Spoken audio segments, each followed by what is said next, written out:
All right, this is lesson 1. We're going to talk about supplies you need to play the oboe. So the first, most obvious thing that you need is a good quality oboe to play. If you've gotten your oboe from an online retailer, or maybe like a secondhand marketplace, or even if you were gifted from a family friend or relative, always a good idea to have it checked over by a professional. It is really frustrating. The oboe to learn is tough enough. You don't want to make things even harder on yourself by trying to play on an instrument that doesn't really play. So make sure that you get it checked if you've gone that route. The next thing that you'll need are some reeds. Reeds are a little bit expensive, but you want to make sure that you have more than one. Would recommend 3. Most people recommend having 3 reeds to play on.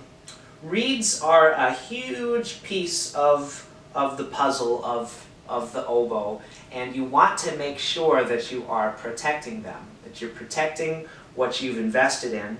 So another thing that you want to make sure that you have is a reed case. The reed case protects your reeds, keeps them safe.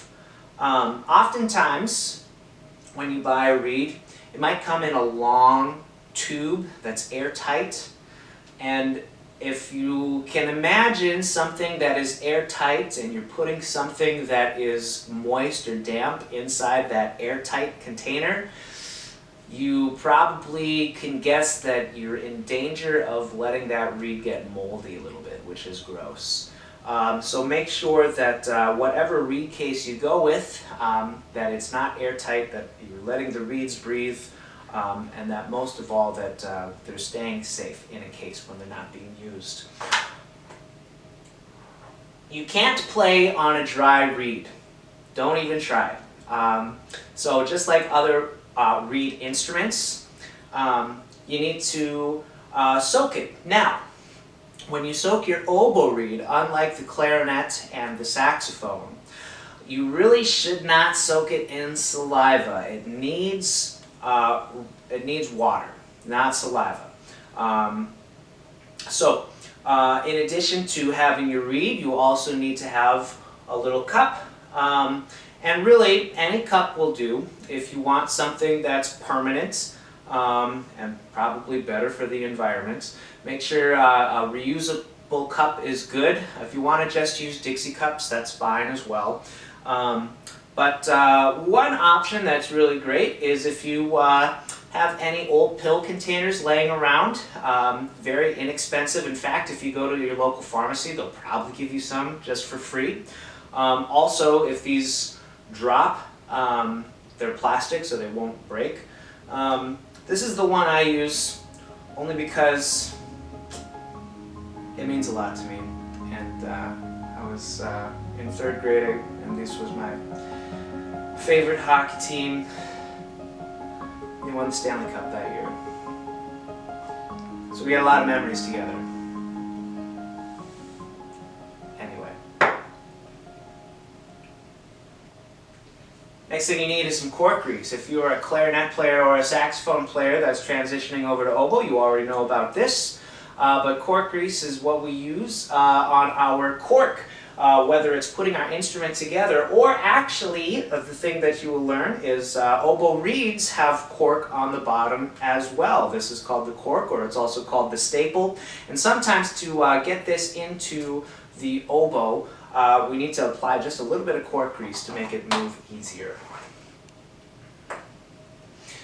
Make sure that you also have a cleaning cloth for your oboe when you're done, because of course it's a wind instrument. When we play wind into our instrument, there's condensation that collects inside the instrument. A couple things that set these apart. Number one is you want to make sure that the cloth that you have is a silk cloth, right? If it's cotton-based, you run the risk of getting kind of fuzz and lint in the middle, inside your oboe, which is not good. So make sure that it's made out of a good material.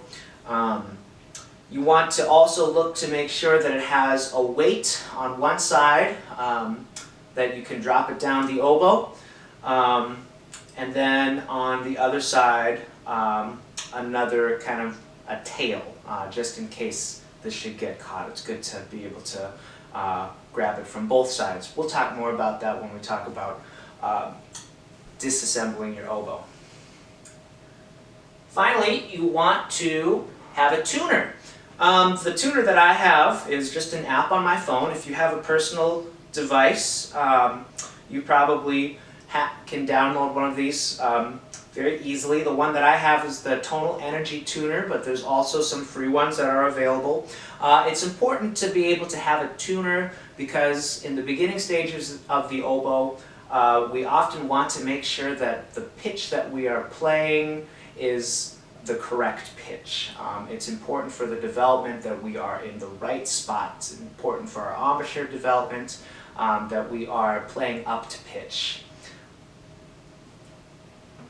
There are a few other things that you may need, especially pertaining to reed care.